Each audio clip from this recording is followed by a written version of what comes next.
Thanks, Pete. Happy Thanksgiving. I haven't even wished you happy Thanksgiving. Yes, we're Americans. Both Americans. Can you tell? We're both Americans.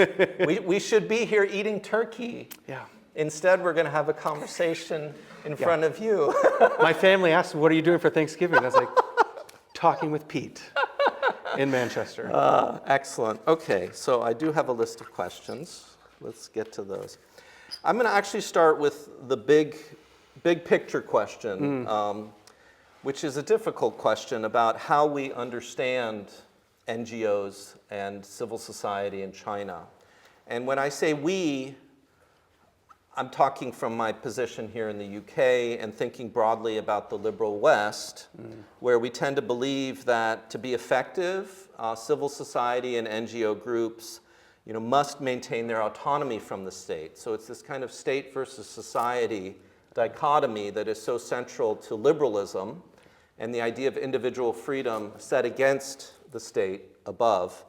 So my question to you is, what has the Chinese case taught us about the relationship between civil society, such as NGOs, and the state? Yeah, it's a great question, and it reminds me of, I think when you and I talked about having this conversation, I mentioned the fact that I've been studying NGOs for 20 years, which made me feel really old. And it predates the time that I was a graduate student even. I was in the policy domain in Washington, D.C., researching Chinese NGOs that were working specifically in the environmental sector. And the number of times that I had conversations with people in D.C. where they would push back and say, well, you're not talking about NGOs. It can't possibly be that there are NGOs in the Chinese context because of what you're already pointing out, which is the expectation that NGOs are either playing sort of the role in kind of a 𝗘𝗃𝗁𝗁 sense as working with the state in a democratic context, right? Sort of serving as an opportunity for society to have, its grievances heard and properly understood, and feedback mechanism, all those things. Or in a more Gramscian sense, that they're very counter the state, and what has led a lot of folks to believe that NGOs equal democracy. Either NGOs lead to democracy, or the presence of NGOs in any particular context is the sign of democracy. So observers of my research and other research in the early years essentially didn't understand what was going on. It couldn't possibly be that these are NGOs. To answer your question then, what does the Chinese case demonstrate to us? It's quite clear that NGOs are a lot different than we have long thought, that scholars have long thought. That NGOs don't necessarily fit either of these molds. They can still serve the interests of society, but simultaneously serve the interests of the state. And what's, I think, so fascinating about the Chinese case is that, over at least 20 years plus, you've seen an evolving relationship between these organizations and the state, a lot of testing of boundaries, testing the sort of what's possible on the part of NGOs, and even from the state, sort of what are the things that we can actually enlist these NGOs to do to help us govern. It's led to this understanding that NGOs and the space within which they operate is a lot more porous, a lot less defined, as I think both scholars and observers have long thought. Let's unpack that first from a top-down perspective, the perspective of the CCP, and then we'll get to the kind of bottom-up perspective of the NGOs. So, in the title of this new manuscript, you use this metaphor of a safety tether that is seen to connect the CCP to NGOs. Yeah. Can you elaborate on that from the perspective of the CCP? In what is this safety tether to NGOs? So I think we all know what a tether is, right? So a lot of us who have dogs, I don't have a dog yet, life goals. But people have a dog, they have a tether. It's one that you can actually adjust. So as you trust the dog to sort of move forward, you know it's not going to go out into traffic, so you give it more slack, right? Some people have these with kids too, incidentally, right? It's not just for dogs now, it's for kids. So the greater trust that the dog owner has in the dog, the more space, the more slack they give them. We use the analogy to describe the relationship between NGOs and the state, and the safety tether here is registration. So both this project and my early research was really interested in the way that legal registration served as a way to tie organizations to the state. And so, yeah, the idea is the more trust that the state has in an organization, and by trust, I mean trust that they are not going to run out into traffic or stray far outside of the work that they're supposed to be doing, that they're not going to be involved in democratic organizing, which is still a concern, right? I mean, NGOs, even if they have evolved to the point where they are, in a lot of contexts, pretty apolitical, in the popular imagination or the imagination of rulers in Zhongnanhai, they still believe that it could lead to some sort of democratic change or a threat against the monopoly of power. And so that risk is still there. And registration just serves as that function to be the safety tether. So how about registration from the perspective of NGOs? Because you do have a lot of variation where some NGOs are registered and some are not. Yeah. What drives these decisions, and what are the advantages and disadvantages of registration from the NGO perspective? Yeah, it's a great question. My early research, as you've read, was interested not just in organizations that were registered, but organizations that were also unregistered. So I was able to, by interviewing and surveying NGO leaders, answer this question. What's in it for them to be registered or not be registered? And this research that was done now 15 years ago or so suggested that the costs and the benefits were pretty diverse across the sector. But in general, those who sought registration saw this as giving them actual legal space to maybe be a little bit more provocative because they had the limited legal protections that they could enjoy, they would enjoy, right? They had actual legal status that gave them a certain amount of institutionalization that an unregistered organization wouldn't do. But, the benefit of doing a comparative study across different sectors allowed me to see where, NGOs in, say, the gay and lesbian rights sector, where registration just wasn't necessarily even seen as a possibility, would end up existing in that sort of not illegal space, but extra legal space, sort of that legal gray area.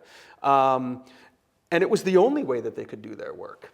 So, those are some of the core benefits. I mean, the other things that definitely matter, from the perspective of a scholar of social movements, resources matter quite a bit. And legal registration allowed organizations to actually have resources.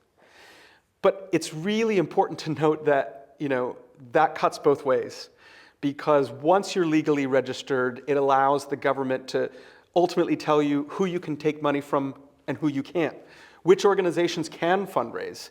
Innovations in NGO registration law, the charity law in particular, have changed and really has sort of shrunk the space and the opportunities that they have to raise funds. But those are some of the benefits, yeah. Great. So let's switch to the topic of change across time. Yeah. I mean, you mentioned you've been working on this for 20 years now. Looking back, 𝗷𝗃𝗃 China and the ambitions that the CCP had vis-a-vis Chinese society versus Xi Jinping's China and the relationship that the CCP is constructing with Chinese society today. How do NGOs fit in that kind of arc of change? A lot less space for them, right? Explicitly.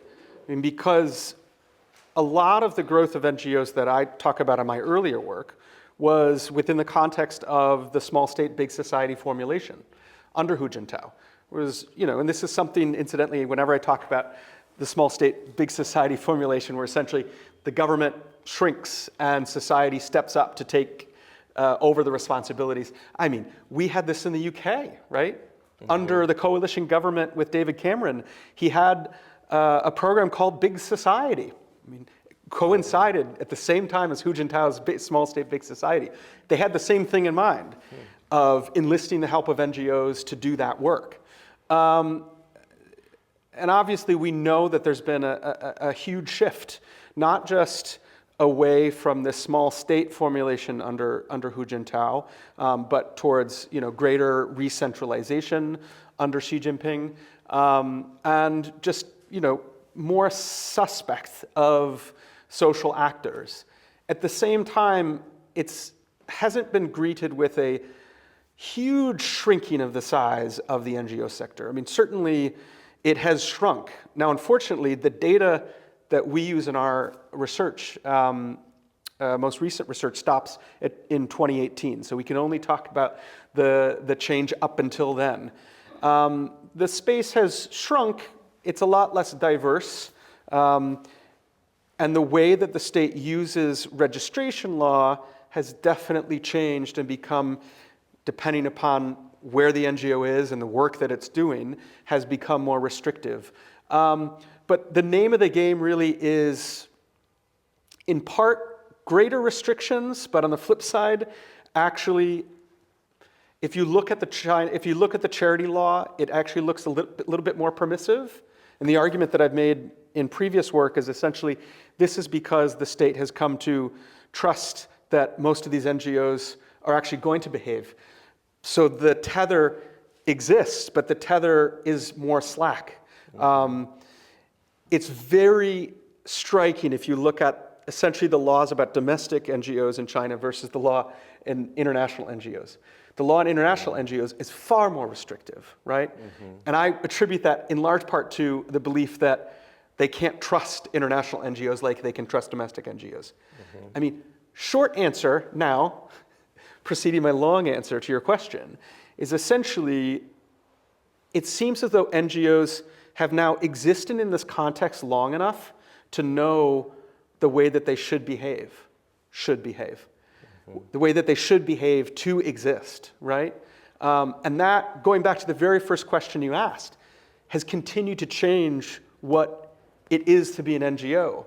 And this is not limited to the Chinese context. I mean, we can talk about NGOs that are behaving in this more apolitical, careful way, even in democratic contexts. Great.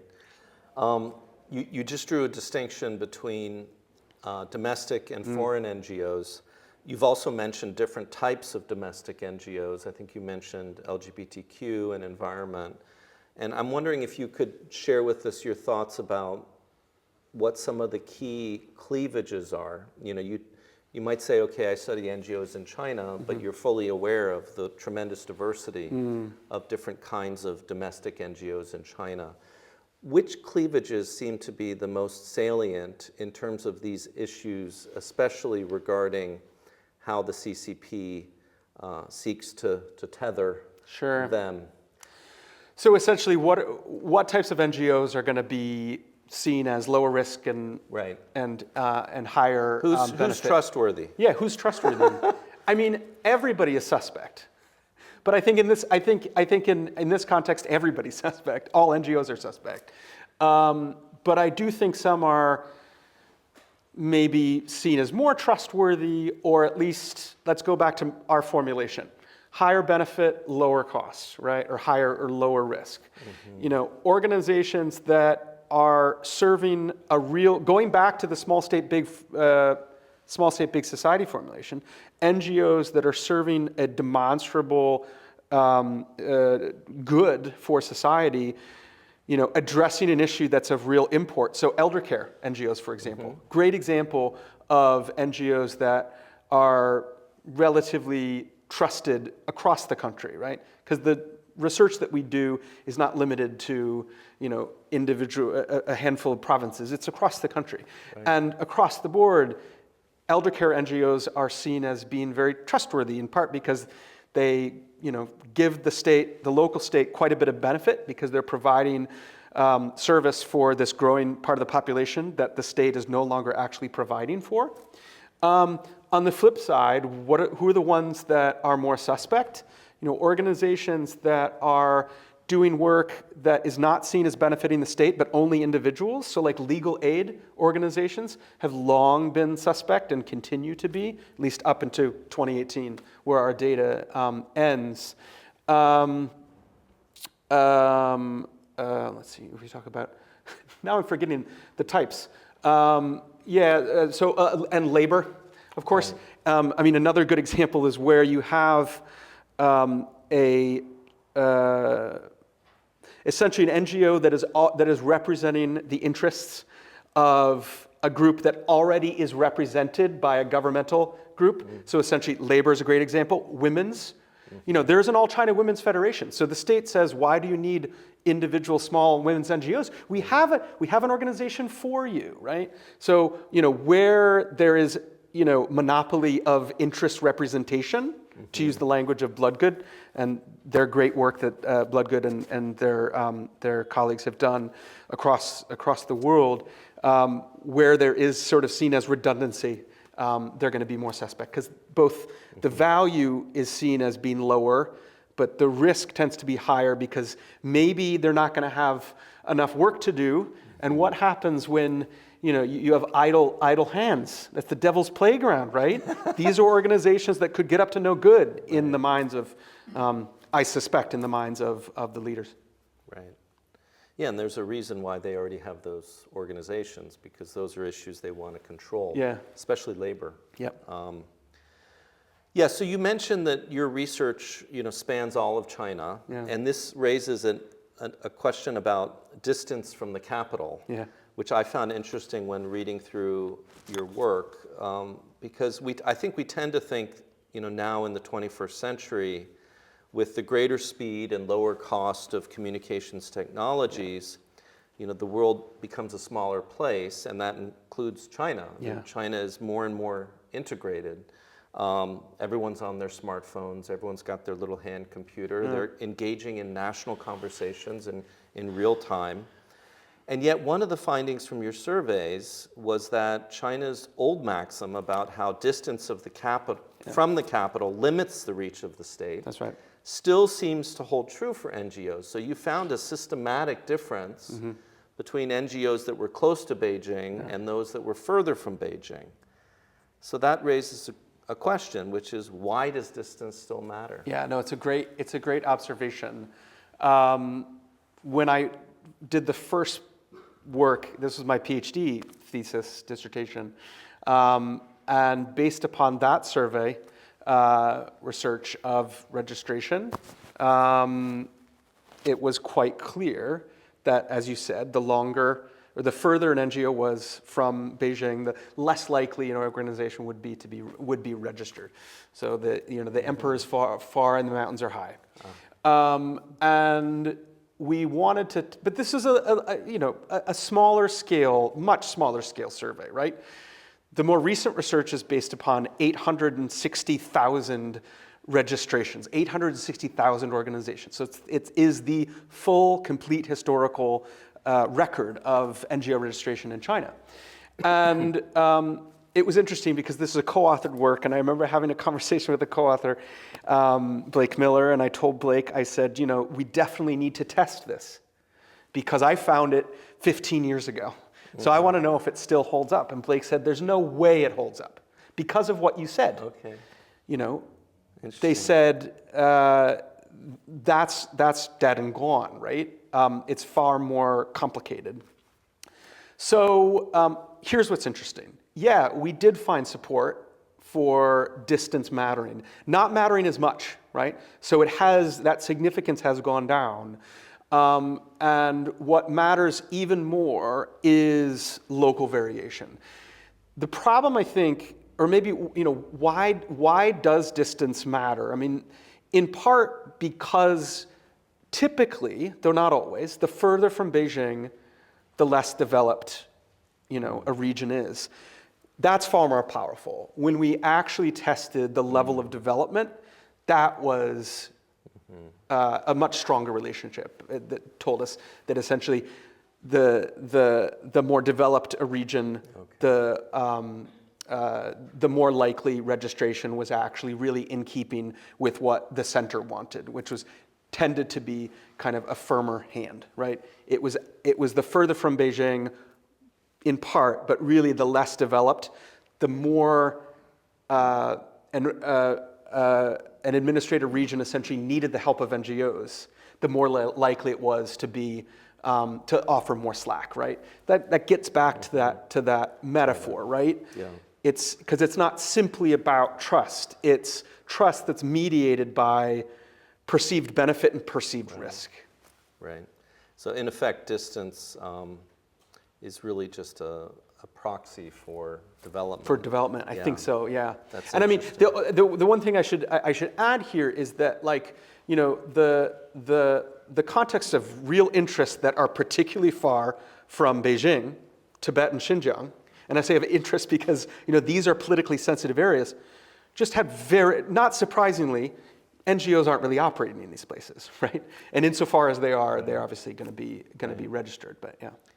So in an earlier answer, you mentioned local government incentives to engage with NGOs, and that raises a question about corruption. And I think you're probably familiar with Yuanyuan Ang's recent work, in which she draws on the economist Menker Olson, who drew this distinction between stationary and roving bandits to sort of talk about local governments and their relationship with local companies and local NGOs. Because the idea was that, you know, local governments are stationary bandits, and they're quite different from the marauders that come in and just take what they want and leave. Right. And so the idea there is that there's actually an incentive for the local government, even if it's going to skim from the locality, to nonetheless promote those local businesses and perhaps NGOs. So my question for you is, on balance, do you see this kind of local government corruption, for example, skimming funds that, say, come from Beijing or come from an international NGO and are intended for, say, AIDS prevention? On balance, is this local government corruption good or bad for NGOs in their provision of social welfare services in China today? So this is a super interesting question. And now this is where, like, this is being filmed. Now am I going to be the person who says corruption is a good thing for NGOs and the people that they serve? I mean, it's a fascinating question. I mean, the story that you're recounting, and one that I tell in great detail in my book from back nearly over a decade ago, tells a story about where there is a financial incentive on the part of the government, not just to allow NGOs to come in and solve a social problem, but also with that provide funds. It does seem to suggest that, like, there is a perverse incentive to sort of turn a blind eye to that corruption. As if, like, here, using language that's been used by, you know, some scholars in development studies, that, you know, as if corruption is a tax on civil society, just like corruption is a tax on development. And it's a compelling argument, and I've never articulated it in this way. Here's where I'll kind of push back a little bit, because especially the HIV/AIDS example. Of course, it's local government corruption, arguably, that was behind, you know, one of the major sources of the spread of HIV/AIDS in Hunan. You know, it was local government corruption in the sale of blood plasma that ultimately was behind. So there, government corruption is a source of the problem, and here, these incentives, the financial incentives that end up sort of maybe provoking a sort of a local government official to welcome, or in some cases create, NGOs to solve this problem. Yeah, it cuts both ways. Yeah. This is the most politician answer I think I've given. Actually, I think it's a typical academic answer. Oh, is it? Yeah. Maybe I should be a politician. In China, it's _Yeah,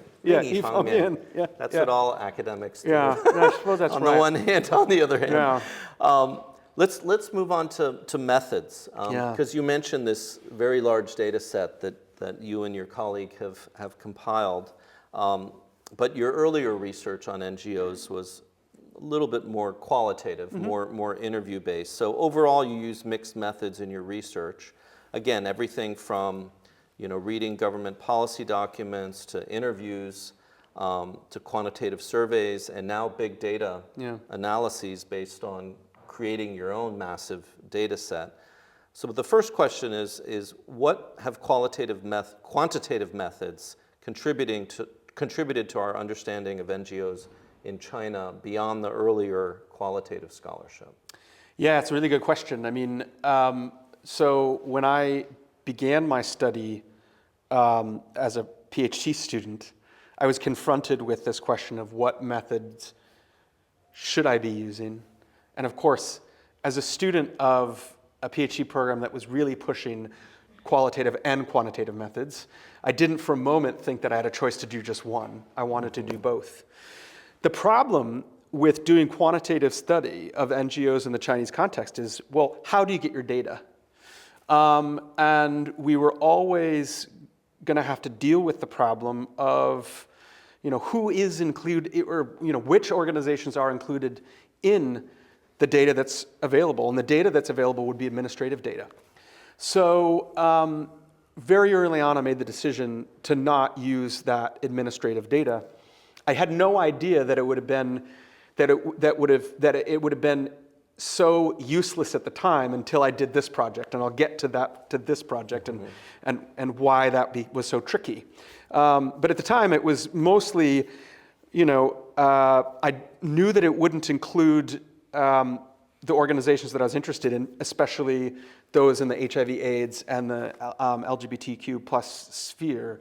So my decision was made quite easily, right? So I ended up going the route of surveys and non-probability sample surveys. This is just, snowball sampling essentially. A large enough N that I could, draw some interesting conclusions that incidentally have actually been backed up by the much larger quantitative study, but very much limited. And I mean, this was something that was, I think, getting in the way of our understanding as scholars of NGOs in China for a very long time, that we just didn't have good, reliable, data. It's useful because it helps us, see if the research that we did as qualitative researchers in the form of interviews is actually borne out. I couldn't do a nationwide study. So my book was based upon a study that was done primarily in Beijing and Yunnan, with a little bit of work in a couple other provinces, but that was primarily it. You're talking about 2 provinces. You can't do a nationwide project in a qualitative way, so it demands a quantitative approach. Generalizability. Yep. I mean, if you think that's a good thing, there are plenty of Yes. people who don't, right? I come from the school of thought that it is actually quite useful, at least in the Chinese context. Yeah. I mean, I think that we can safely try to generalize outside the Chinese, or to China. As a whole. As a whole. Yeah, while recognizing important differences Sure, within. yeah. Good. I want to sort of end with a couple of bigger picture questions. Yeah. And the one is about, and I guess I sort of referred to this at the very beginning, is the breadth of social challenges that China today faces. So these social welfare challenges that China confronts are just massive. I mean, whether it's caring for the elderly, elder care, poverty reduction, health care. And this is happening at a time when Xi Jinping's CCP is consolidating authority, and that, in effect, involves reducing the number of decision makers, the number of people who can have agency in making policy. So fewer and fewer people are making more and more important decisions across a wider and wider range of highly consequential social welfare issues. So my question is, what does the case of NGOs teach us about whether the talents of the Chinese people today can be harnessed to tackle some of these social welfare problems? Yeah, I'm glad you left that one to the end. It's a really interesting question. I mean, I think,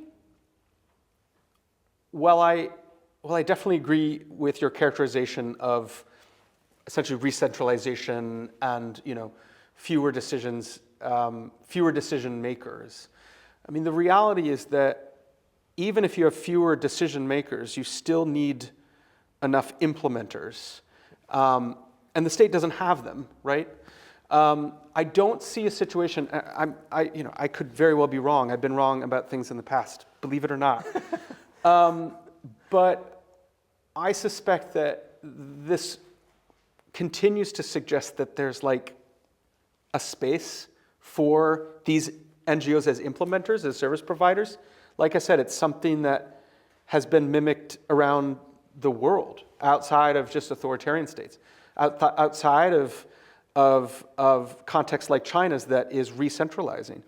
So I definitely don't see them going away, but I do think that they're and serving a real purpose. But one of the things that I've been interested in other projects is how sort of this space, and that's why I'm almost moving away from using the language of NGOs, because I think folks who are reading the work and hearing about it still have something in their mind about what it is. And I have to always preface it by saying what you think of as an NGO is actually not what NGOs really are nowadays. That what you see is just so much organizational hybridity going on. A lot of my work on government organized non-governmental organizations, or GONGOs, speaks to this, where that NGO space, as I also describe, as being very unstable. It's not something that organizations might be able to stay in for a very long time. And so you see organizations that are either merging or heavily influenced by the state, and also on the side of the market, where organizations are interacting with corporations in ways that they didn't used to. But all for the same goal. This comes back to your question. I think all to serve that need. I guess what I'm getting at is I'm not sure if they have a choice. I mean, if they don't have the capacity, what are they going to do? And these organizations still exist. Right. And they have the expertise. Sure. That the leadership needs to make decisions. Yeah. And even more importantly, the access. I mean, I tell this story a lot in the context of HIV/AIDS because it's very telling. I mean, when China really decided it was going to tackle HIV/AIDS, they had a huge problem on their hands, which is, how do you reach the high-risk groups? How do you reach IV drug users? How do you reach sex workers? And how do you reach gay men? Homosexuality is not illegal, but it's heavily stigmatized. Right. IV drug use, very illegal. Sex work, very illegal. How do you reach these high-risk groups to make sure that they get the message on prevention and treatment and whatnot? You enlist non-governmental actors. So they were key in actually reaching out, and it was because they had the access. And that problem is not going to go away. I mean, not in the HIV/AIDS, but this issue of access, especially with re-centralization, and the state feels even more outside and foreign. Having, I think, a friendly face, if it's in the form of an NGO or a social organization, I think fills the need quite well. Yeah. Good. So my last question, and then we'll open things up for a non-recorded Q&A, is really the kind of big picture politics question about the resilience of authoritarian rule in China. And as you know, in the field of Chinese politics today, there's a growing literature on how the CCP uses a wide variety of institutions, whether it's the media, the petition system, local congresses, to gather information. This is very much related to what you were saying before, gathering information down at the grassroots that is needed for the CCP to deliver good governance. Yeah. What role do NGOs play in the resilience of CCP rule today? Yeah, it's a good question. As you already began to suggest, in a context like China's where there aren't so many formal feedback mechanisms, all of these actors are really important, and NGOs are playing that role, whether they are, NGOs in the most traditional sense in China, or gongos, or these hybrid market organizations, whatever these are. They're all playing that role. The argument that I made in my book came out 2013 that was probably the most provocative argument, which is that the existence of NGOs didn't just undermine the state in China, but actually strengthened authoritarianism. And that is the story still today, maybe even more so, because the NGOs that do exist, as I suggested before, know how to behave properly, right? The cost of monitoring NGOs, I would argue, has actually decreased because of that increased trust, right?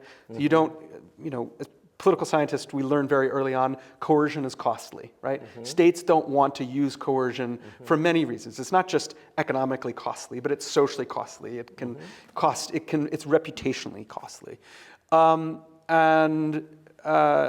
It's become cheaper in that respect. And I guess I would argue that it's just a continuation of the argument that I made 15 years ago, right? 10 years ago, that it's really about strengthening authoritarianism.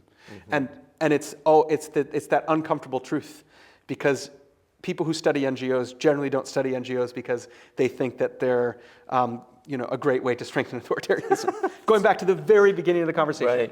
Right. They're interested in NGOs because they're an engine of democratic change. Yeah, great.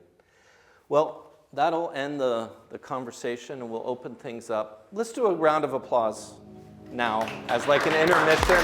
Thank you. Thank you.